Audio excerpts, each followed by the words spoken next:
Fine, there you go. Can you hear me? Testing.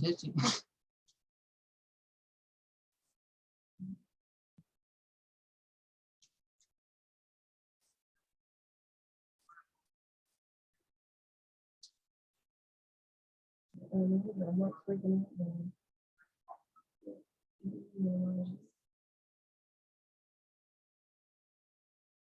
I'm making double sure I am unmuted. I'm making sure I am.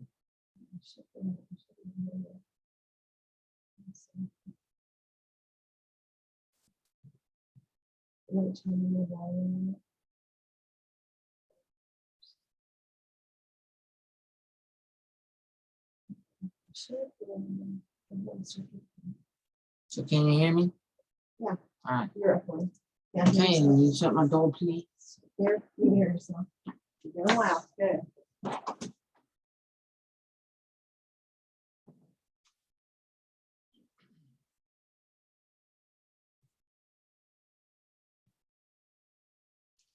Hello, everyone. Today is the day we are recording the application training for the Summer Food Service Program, so I can walk you through step by step on how to complete the online application.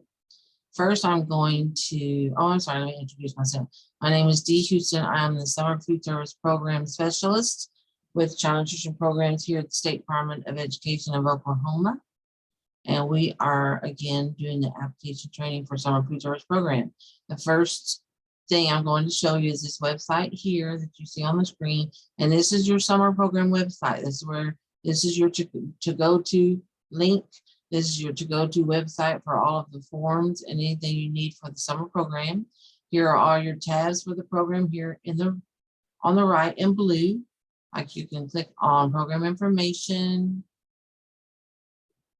And it gives you policies and procedures, talks about serious deficiency procedures, your appeal procedures. Make sure you print a copy of those and keep those with you, because if we come out and do a review and we find serious deficiency, the appeal procedures will give you the steps on what to take if you would like to appeal the decisions.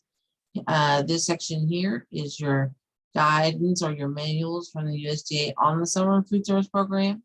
They're also on the USDA website, but we have them here for your quick reference. Your food buying guide.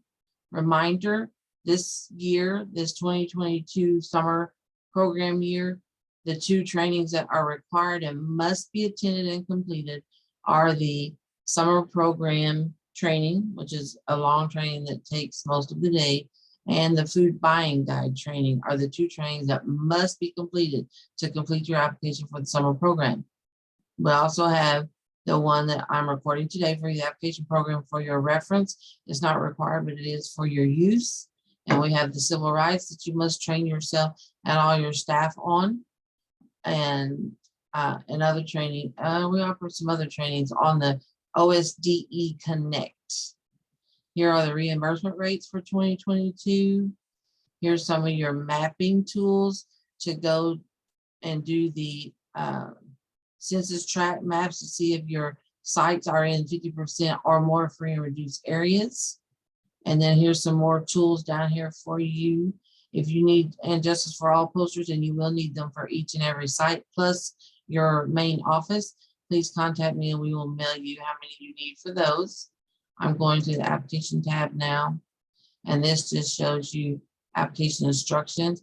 The application addendum, let me click on it right quick for you. This is a form that each and every sponsor, no matter what status you are, whether you're a school, nonprofit, etc., must complete this application addendum. We have asked the USDA for these three waivers: waiver for first week site visit, waiver for meal service times, and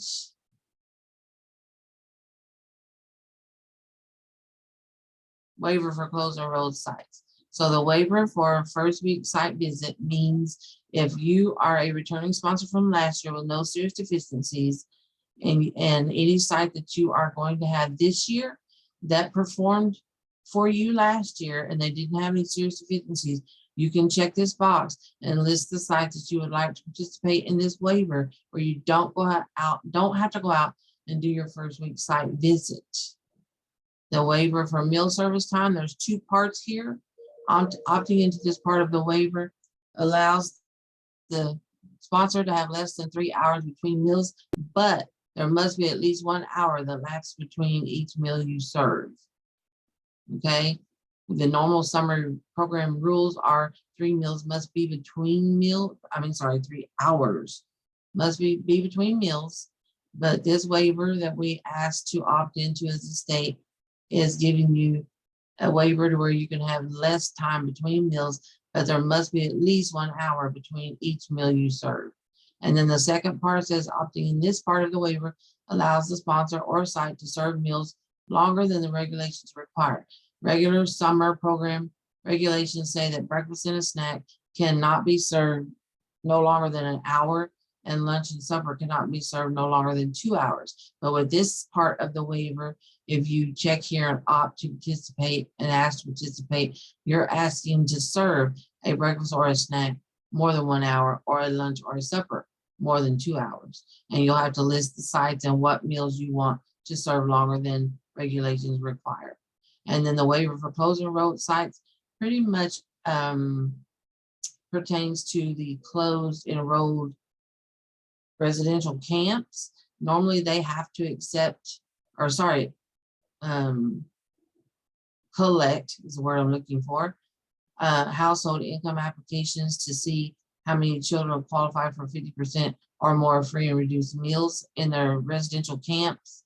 And this waiver, if they would like to participate, they check this and they check the sites. And this is saying that they can use the census data or school data percentage rates to qualify their campsite instead of using income applications. Okay.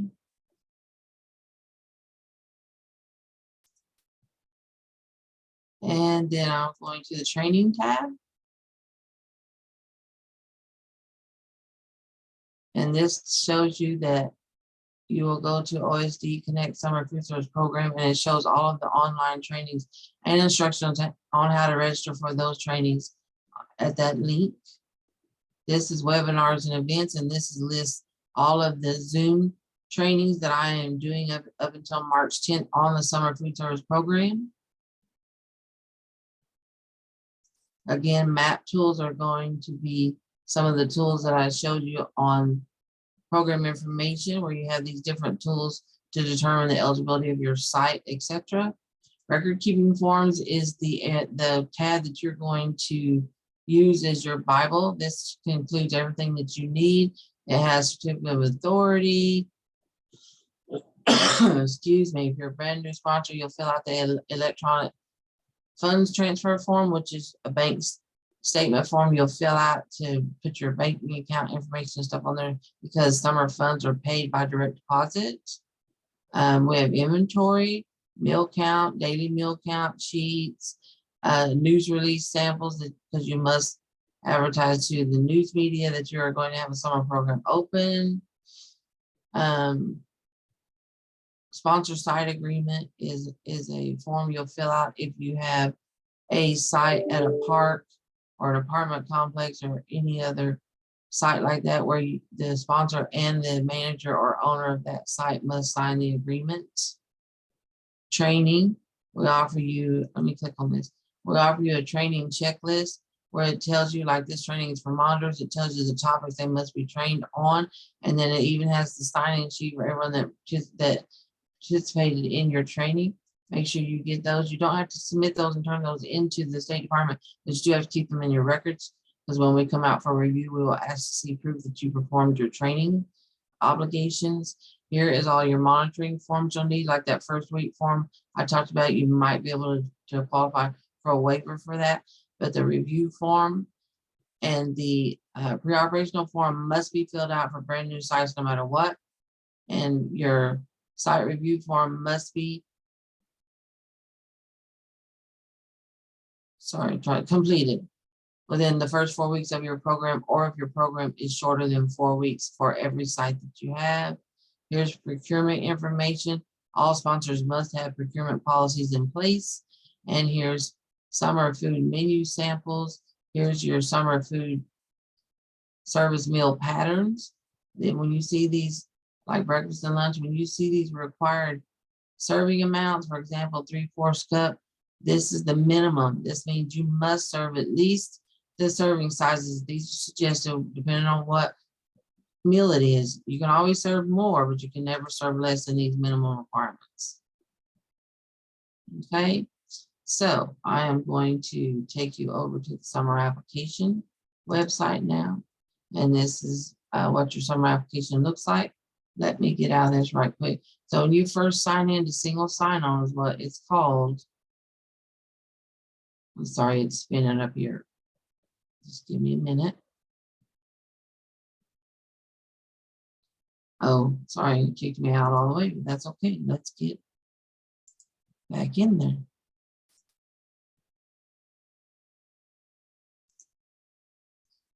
So I have mine saved in the favorites. This is what I'm talking about. When you sign on, you're going to see the single sign on. You click on it, and then you're going to, I have multiple choices here. You may not have as many, but you're going to go to summer food programs. And then this is your summer program meal application for to participate in the summer program. And so let me get into my test one so we can go through here step by step. So what you're going to do is when you first see this, you're going to see nothing but purple check marks here. And all of these sections need to be filled out. As you'll see, here's the headings. See how it says in dark bold print sponsor application? This is everything that you'll fill out that has a check mark. And then down here is where your claims are. And you'll check each month as it's time to turn in your monthly claims. But we're going to work on your sponsor application right now. So this is your sponsor application. Your administrator or sponsor name will be the superintendent if you're a school, and the owner or the head person in charge if you're a nonprofit.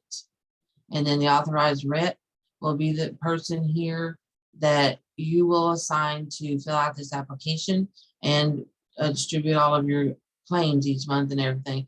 And your authorized rep must be a district or sponsor employee. If you are a school district and you're with a food service management company, even if your contract includes that your food service management company purchases all of your goods and groceries and provides all of your kitchen staff members, this authorized representative still has to be a school district employee. The school district must always maintain control of their contract with food service management companies. So you will be responsible for submitting this application and submitting claims each month. You cannot have a food service management company perform those responsibilities, okay? And you'll put your mailing address here, your physical address here, and then your other contact information, which would be your phone, extension if you have one, fax number if you have one, the authorized reps email here. This system only allows one email, so please make sure you put your authorized rep email here, because when I send out mass emails to everyone, it pulls the email from here to send information to every sponsor under that authorized representative. And here's your FEI number, that is your tax number, and your cell phone number if you have a work cell phone. Okay. Next section is going to be your agreement and policy consent. And what you need to do is literally scroll down and read, see how long they are? Read every one of these sections, because this is your permanent agreement. And this one is your policy statement. So you need to scroll down and read every bit of it. Please do not sign anything without reading all of your agreements and regulations. And then you will click here that you agree and consent to the summer program permanent agreement, policy statement, and certification statement. And then once you click this and certify it or save it, this section will turn into a gold lock. All of your other sections, once you save them and certify them, will turn into a green lock, and then they'll turn into a gold lock once we approve each section on your application. So your application is not approved until every single section here, including your site list, which we'll get into, has gold locks on them. So next we're going into your program information. So the first question talks about expenditures. did the sponsoring organization expend $750,000 or more in total federal funds in the last fiscal year? If yes, here's your drop. It gives you a drop down choice. But if you check yes that you spent more than $750,000, you must submit a complete program specific audit unless your current audit is already on file. I usually check with OCAS to make sure your audit is on file if you are a school district. If you are a nonprofit or any other entity besides a school district and you expended more than $750,000 last year with the summer program, you must send me a copy of your organization audit. Okay. Number 2, program audit. Is program audit annual or biannual? And you will choose here whether you do it, whether you get an annual audit performed on your sponsorship every year, or if you do it every 2 years. Okay. Number 3, food service. A, is sponsor planning to use a school food service facilities for meal preparation? And this is a yes or no question. And then B, is food to be prepared at a location other than the food service site? So for example, if you are,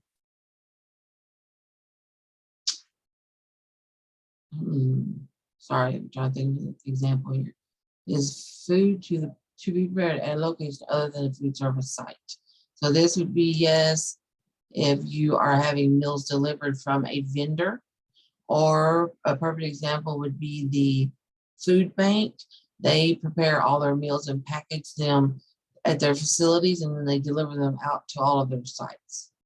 Number 4, FSMC, does a sponsor contract with a food service management company or summer food service program meal preparation? And so if you're a school and you have a contract with a food service management company, you would put yes here. If you are other entities that purchase all of your meals already unitized, prepackaged together from a company, you would put yes here, okay? Number 5, does sponsor provide ongoing year-round services to the community? This answer must be yes, and it will be yes, or we wouldn't approve you to be a sponsor with the summer program. Number 6, summer program dates of operations. So you're going to put the beginning date that your very first site opens, is going to open. Once approved, remember you must be approved. And then the ending date that your very last site is going to close, and how many of those operating days does that total? And number 7, number of sites participate in the summer program. So you'll put here how many sites you're going to have. If you're going to be a brand new sponsor just coming on this year, that we require that you only have 3 sites or less, because we don't want you to get overwhelmed or not be able to succeed. We want you to kind of get your feet wet and see how the program works. And we think you'd be okay succeeding with 3 sites. And then if everything goes good next year, you can add more sites if you come on the program.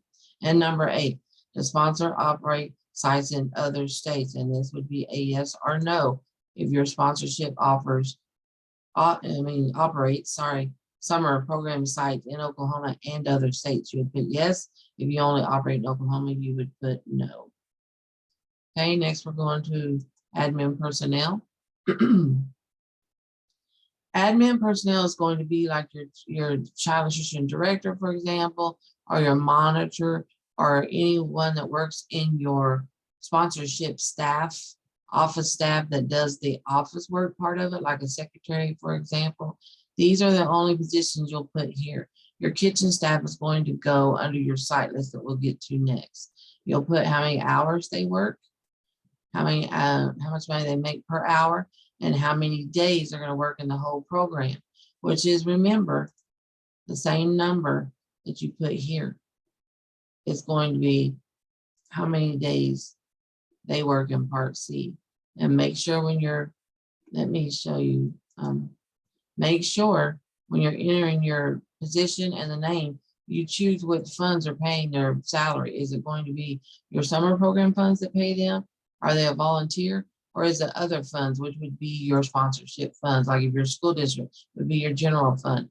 If you're a nonprofit, you would be paying your salary out of your nonprofit funds and not summer funds, if that's the funds you choose. So like, for example, the director here is paid by summer funds, but the monitor is paid by other funds. So make sure you complete that correctly. If you have any questions on any of these sections and get stumped, please reach out to me by email or call me, and we will help you as much as we can. Here on expenditures, which form of procurement will your organization be using for the current summer? Most will be small, but here's your choices in your drop down. Okay, your micro purchasing is going to be 0 to 50,000. Small is 50,000 and $1 to 250,000, and formal, which always must go out to bid, is 250,000 $1 and above. Okay, and make sure you read everything on this application to understand. This says every organization, regardless of size, must have a written procurement policy. If you use the formal procurement method, purchase threshold of 250,000 and $1 or more, you must send a copy of the invitation for bid, which we call IFB, or request for proposal, which we call RFP, to the state agency for review before the bid or request is sent out. And another reason because of that is because if you're going out for RFP or IFB for 250,000 and $1 or more, someone from the state agency here with child nutrition has to be present at your bid opening. So make sure you keep us in tune with that. And then so moving on, this is going to be some of your budget information. You're going to figure out roughly how much you might spend on cost of food and milk, food service labor. Food service labor, again, is your kitchen staff. We'll get into that when we get into the site list.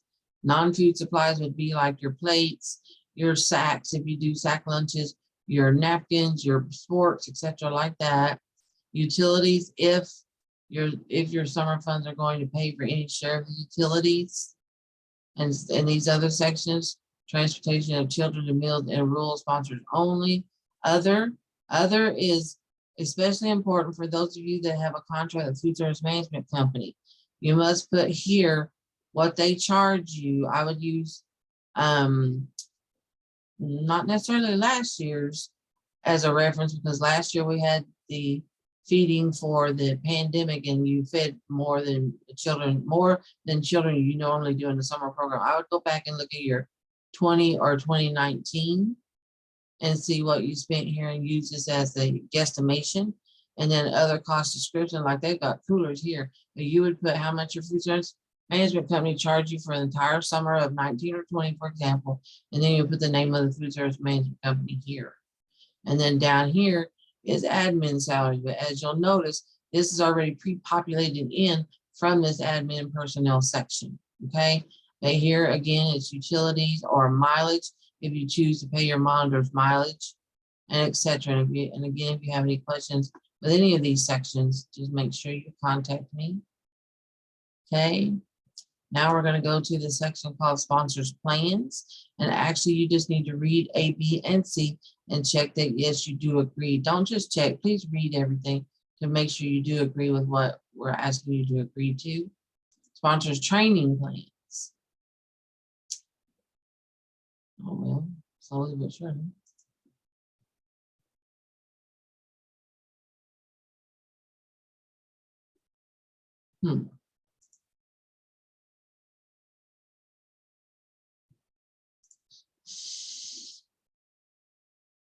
Okay, so this is another yes or no question that you answer A and B, and it tells you or asks you, are you going to train all of your staff and commit to that? And again, make sure by signing this report, it says I'm certified to the best of my knowledge and believe that the report is true. So make sure you read all of this before you put yes that you agree to that. Okay, training dates. That's what I was looking for, and I had the two sections confused. So training dates. What you're going to do is all of your staff members that's going to be working in your kitchen and everything, preparing meals and everything for your program for each one of your sites, you're going to get all of them together and you're going to train them on a specific day. And this date must be before the day your program starts. That's where you're going to put this. Here is where you're going to put who attended the summer training that I have been doing on Zoom. The summer, not this one, this is recorded, but the ones that have been doing pretty much every Thursday. You'll put the individual's name, the day they attended the training, and how they attended it, which this year is Zoom because of the pandemic. But here is only the individuals that attended the training originally that I have been putting on by Zoom for over the entire summer program, rules and regulations. Miscellaneous has This sources an amount of income to program other than summer program reimbursement. For example, cash donations, or if you're going to sell meals to teachers and adults and stuff, then you would put here what your income, other income is going to be. And right now it says teachers' meals. And then here, number 2 shows you right here in this shaded area, the minimum charge that adults must be charged. The reason being is USDA does not allow any monies from federally funded programs for children, which would be like school lunch and breakfast, or this summer food service program, or even CACFP. None of those federal monies can pay for adult meals. And this is the reimbursement rate. So you must charge your adults at least the reimbursement rate or more. If you don't want to charge your teachers, for example, then you must state up here that your general fund out of your school district fund is going to pay for the teachers' meals, and then you must show financial documentation that you transferred money out of the general fund to the summer program to cover those adult meals. And we're going to ask to see those financial documents that show those transactions. So you must keep good records of that. Are you required to serve adults and sell meals to adults in the summer program? No, you are not. That is your choice. Number 3, A, was a sponsoring organization or any of its officers ever terminated from or determined to have been seriously deficient in its operation of any federal child nutrition program? And you will answer yes or no here. If it is yes, you must answer in B, what took place, and put yes and explain. And then number 4, how are you collaborating with the school district to inform eligible families of the availability and location of free meals prior to school ending? And here's an example. You're sending flyers about the summer program home before the last day of school, and you're sending out mass emails to parents. So these are just suggestions or examples of what schools are using on how to reach the children to let them know the summer program is going to be open for them to have free meals during the summer. Procedures is our next section, and you're going to answer each one of these questions. Outline the procedure for collecting the daily number of children's meals served, and then you need to read the example, which says we are going to mark the daily meal count sheet at each meal as each child approaches cashier with a reimbursable meal, which is also called point of service. And B, outline the procedure for collecting the daily number of adult meals served, tally sheet of adult meals served, and the amount charged. Or if you're not going to serve adults at all, you would put not serving adult meals. But you keep in mind, you may be serving your program adults, which are your adults that actually work in the kitchen and prepare and serve the summer meals. You cannot claim those meals for reimbursement, but you can put here how you're collecting the daily number of those meals that you allowed them to eat, and that's also on your daily meal count sheet. Part C, outline the procedure for collection the hours worked by site personnel. So you explain what system you're using to keep up with your payroll records and how many hours your site personnel work. Part D, outline the method used to collect records from each site if applicable. So if you have more than one site, you'll explain here how you're going to collect each of their daily records, like their daily meal count sheets, the menu production records, and any other records that you must collect to your main office. You'll put here how those are going to be collected and how often. Part E, outline where your summer program records will be kept. And these are records, again, the summer program records must be stored and kept for 3 years plus the year you're in. So you need to tell here where those records are going to be kept. And part F, outline procedure, including timeframes for correcting problems that could result in termination of the program at approved sites and the method of follow-up to ensure correction of problems. So the example here is problems found will be corrected within 24 hours. Follow-up visits to the sites will take place to ensure corrections have been implemented. Okay? And once you fill all this information out and stuff, you can just save, which will turn it into a green check mark, and then you can go back and double check, because once you certify it, it turns into a green lock. Now, once you certify it, you can't get back in here and make changes without contacting us, and we will unlock it and let you back in. But if you just save it to a green check mark for the moment and go back and double check everything and just make double sure everything's okay, then you can certify it. And then these buttons here are for us. Once you turn it into a green lock, it shows approve and reject buttons, and those are for state agency use only. Because again, like I said in the beginning of our training, once we approve it, each section will turn into a gold lock. Okay, we're going to go to the civil rights compliance section now, and this asks you different questions about civil rights. Please make sure you read every bit of this. List your efforts to assume that minority population have an equal opportunity to participate in program operations. Minority is defined as a person or group of persons belonging to the protected classes covered by Title VI of the Civil Rights Act of 1964 and later specified by the Office of Management and Budget, we call OMB. And the sample here is sending flyers home with all students enrolled in our school district and sending program advertisement to local media. So make sure you answer each one of these questions, read them and then answer each one of these questions. And number 3 is your public release.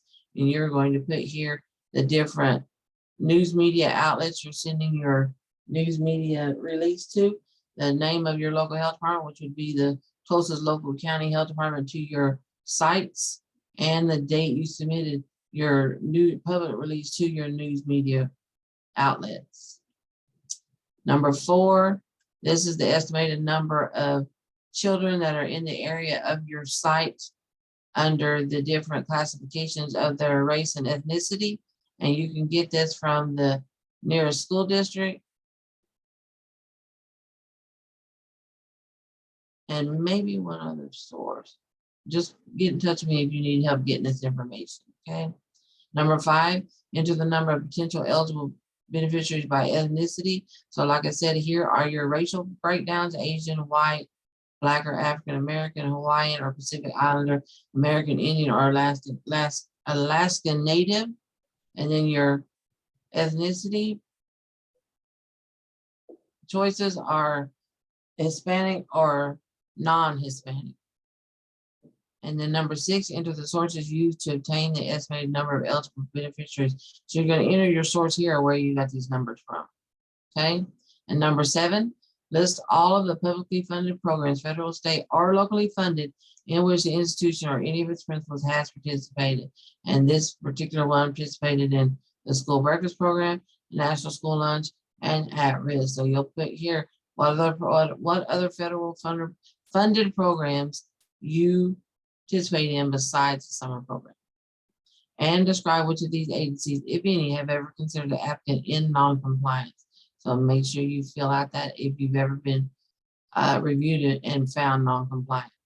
Number 8, by checking this box, the institution certifies that all key staff, site personnel, participants, providers, or any other responsible individuals have reviewed and understand the civil rights training that has been made available by the state agency. So you must make sure, again, like I said earlier, every one of your staff members at every one of your sites and your administrative staff members, like your secretaries or your monitors or your directors, must have civil rights training. If you are a school district and you're using the same employees in your kitchen for the summer program that work there for this school year, and they already attended civil rights training, get a copy of that training list with their names on it and keep it in your summer records.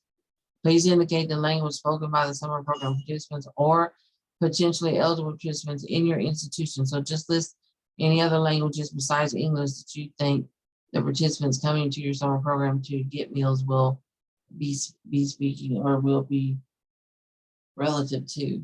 And then number 10, are you or anyone who participates in the summer program in need of any form of linguistic resources in order to successfully gain a better, more in-depth understanding of the summer program?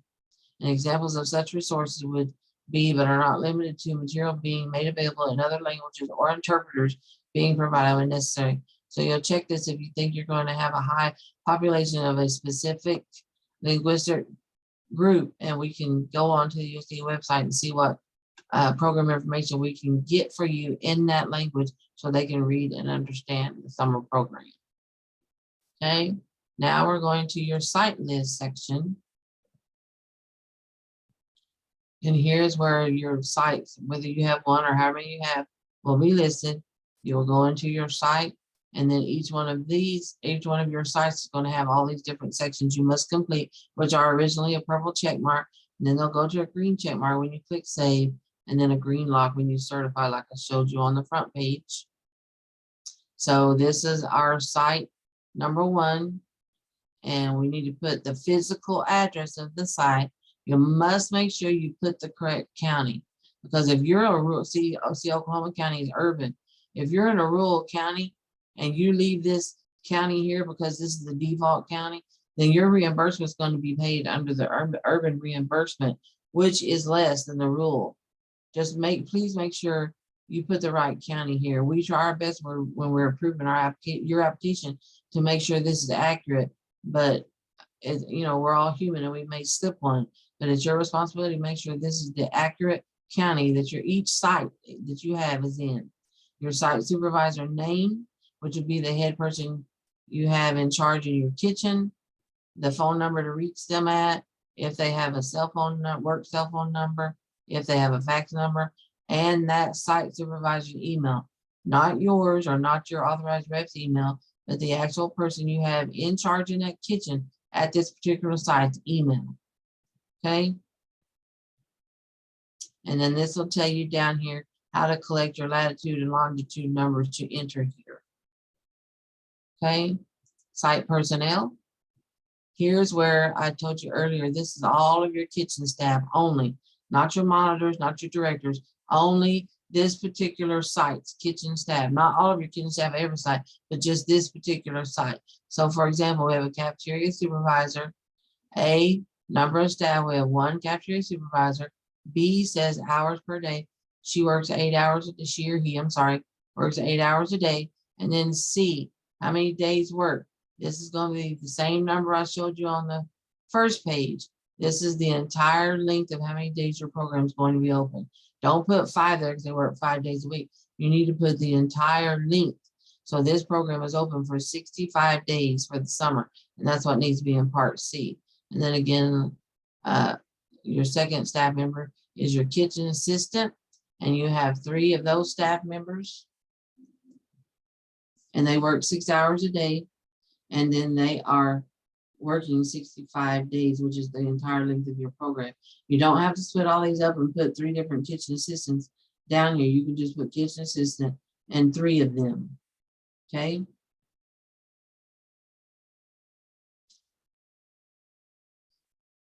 So next we're going to go to your demographics. So you're going to put what type of site you are, whether you're a church, a park, this site is a park, it's a school, etc. Then it says report specific geographic area to be served by site.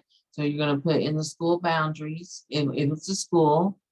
Site eligibility number 2, you're going to choose whether you're an open or you're a residential camp, or we even have upward bound sites. But most sites are going to be open, and the USDA requires that all schools be open sites.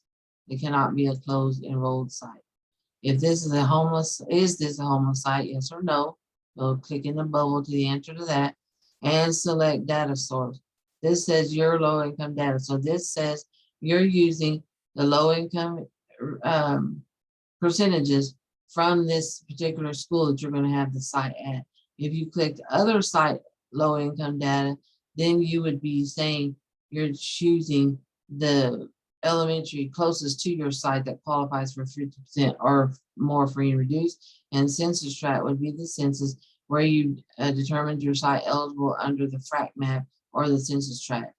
Okay, and then number 3 shows the last year of determination. This shows the year that you established this site eligibility for this site. So if this is 2022, this site eligibility is good for 5 years. So if any of these, when you get in here, if you're a seasoned sponsor, say 2017, you've got to redetermine the eligibility of this site. And then I'm in a test site, so it doesn't show you, but right here, it'll show you each fiscal year and what the free and reduced numbers were and what the percentage numbers were. Okay. Now we're going to site operations. So this again is like the dates on the very front page. You put the very first day this site opens, because this is going to be determined by each site. On the front page, you're doing it by your total program. On here, this is going to be the days that this particular site is open. So this is your beginning date, this is your ending date, and then you put how many days you're open and operating in each month you're open at this site. So see, we're open May through July. So we're open 20 days in May, 25 days in June, and 25 days in July. Will the site serve meals on Memorial Day? Yes or no? It's a yes or no drop down. Will the site serve meals on July 4th? Yes or no? Other days closed. For example, if you're a site that's going to be open only Monday through Thursday, then you would list here you're closed every Friday. And then if you have field trips, they must be listed here and they must be approved by us. So as soon as you know specific dates of field trips, please make sure you contact me and we get those entered per site. And again, like I said above here, this is a Monday through Thursday site. So you would check each day you're open, and these are your days of operations. And the number 4 is your meal prep method. They are going to prep their own meals at this site. And here's your options. You've contracted with a food service management company. You've contracted with a school. You prep at a central kitchen and deliver out to each of your sites. And other specified would be that you're purchasing unitized meals from a vendor. For example, I do have some sponsors that purchase unitized meals from a company called PepsiCo. So that's where you would click other and document who you're purchasing the meals from. Okay. And then site meals is you're going to list what meals you're going to serve. Every summer site is only allowed a maximum of 2 meals at that site. And the combination you cannot have is lunch and supper. So at this particular site, we're going to serve breakfast and lunch. And you'll enter, let me show you. I'll click on this. Well, thought I would. Oh, sorry, because it's been approved. That's why we're going to click in there. So I'm going to click edit and see, you'll choose your meal, the time you serve it, how many average children you're expecting a day, an average number, and whether you're self-prep or vended. Again, remember, if you are with a food service management company or you're purchasing your meals already unitized, prepackaged together, you are a vended sponsor. Self-prep are sponsors that prepare the meals at the site or prepare the meals at a central kitchen and then deliver to those sites. And then again, here's your lunch and the time that's served and what their average day participation is or is expected, and what your self-prep is. Your average day participation, please do not, enter this at a high number like 500. Enter it closer to what you think you're going to be expecting. If for some reason it gets higher than the numbers you entered here, just contact us and we will get that changed for you to reflect that, because this reflects how many meals a day it's going to allow you to claim on your claim. Offer versus serve, this is for schools only. Will the sponsor's approved site be participating in offer versus serve for the summer program? It would be yes only if you are a school and you're deciding to do offer versus serve.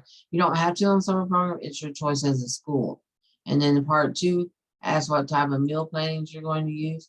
And if you're a school, you can stay with the school meal patterns, but you must let us know that. And if you're any other type of organization or sponsor besides the school and summer program, you'll be using the traditional summer program menu patterns, which I showed you a while ago. And then the pre-op visit, you answer all these questions. Estimated number of children that the site could serve. Estimated number of needy children in the area. Is another site needed in this area? Yes or no? Are the present facilities adequate for an organized meal service?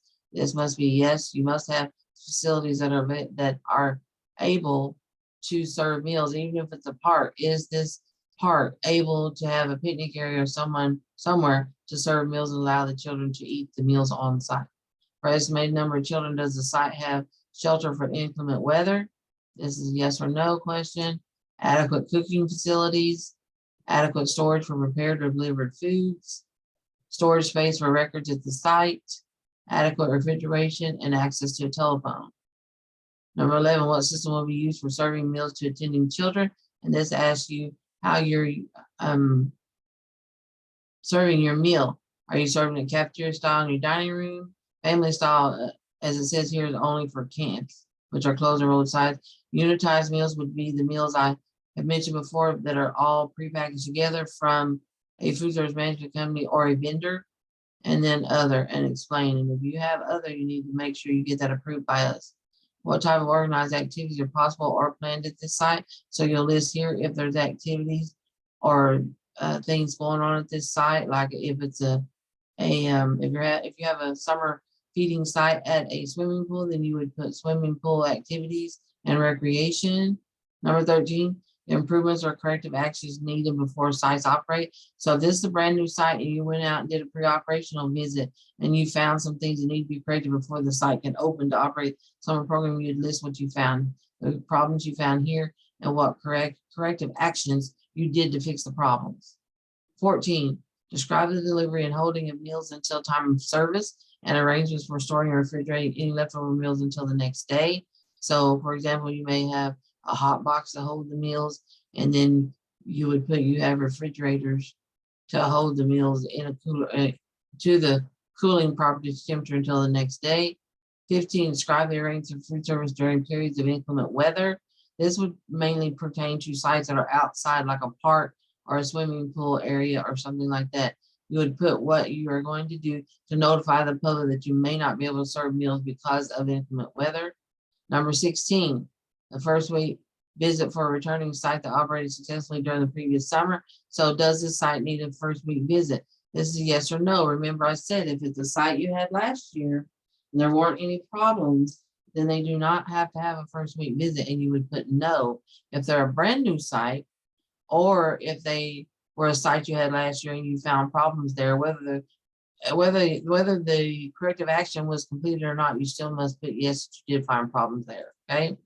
And number 17, describe communication for making necessary adjustments in the number of meals delivered or prepared in accordance with the number of children attending daily at the site.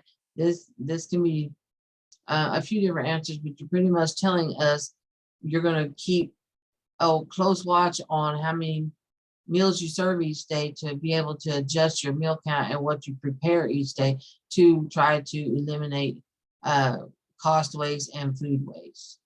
And then number 18, will this site participate in the demonstration project for non-congregate feeding for outdoor summer feeding sites? This is only for excessive heat. If you have any outdoor sites, like I said again, at a park or a swimming pool or something like that, I advise you to put yes here, because the state of Oklahoma has crazy weather patterns. And if you put yes here and the National Weather Service issues an excessive heat warning, then you can take a picture of that warning and send it to me and tell me on this specific day where it's too hot for the children to stay out in the sun for very long because an excessive heat warning was issued. On this day only, you can opt to pack them a meal in a sack lunch or something and send it home. They still must be served milk, but it has to be a reimbursable meal. But you can choose to send that meal home, which is called non-congregate, because they're all not sitting and dining together. But you must check this question yes, and you must let me know what outdoor site was in excessive heat warning and send me that excessive heat warning to be able to send those meals home with them not having to eat it on site. Again, if you have any questions, please make sure you contact me. And again, read every bit of this application, all small print and all, because when you save and certify these sections, that's your way of saying all of this information I've entered here is correct to the best of my knowledge.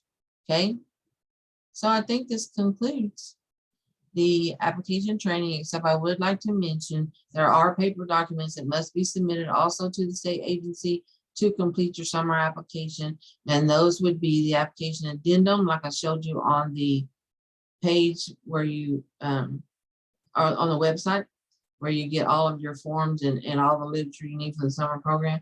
So you must submit an application addendum.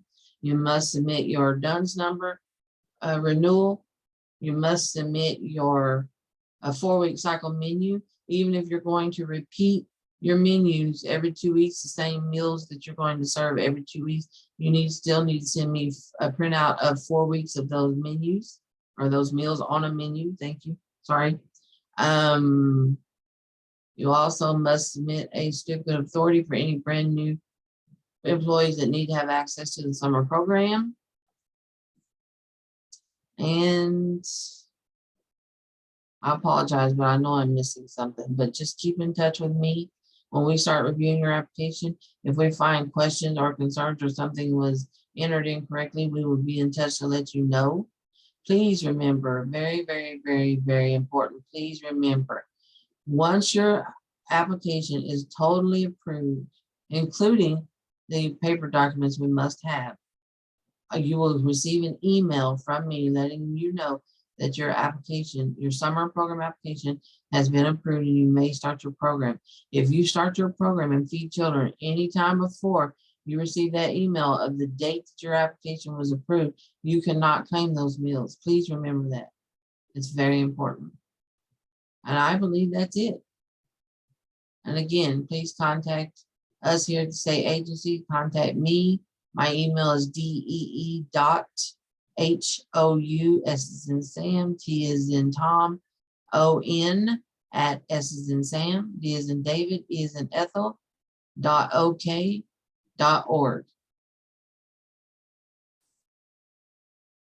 Thank you.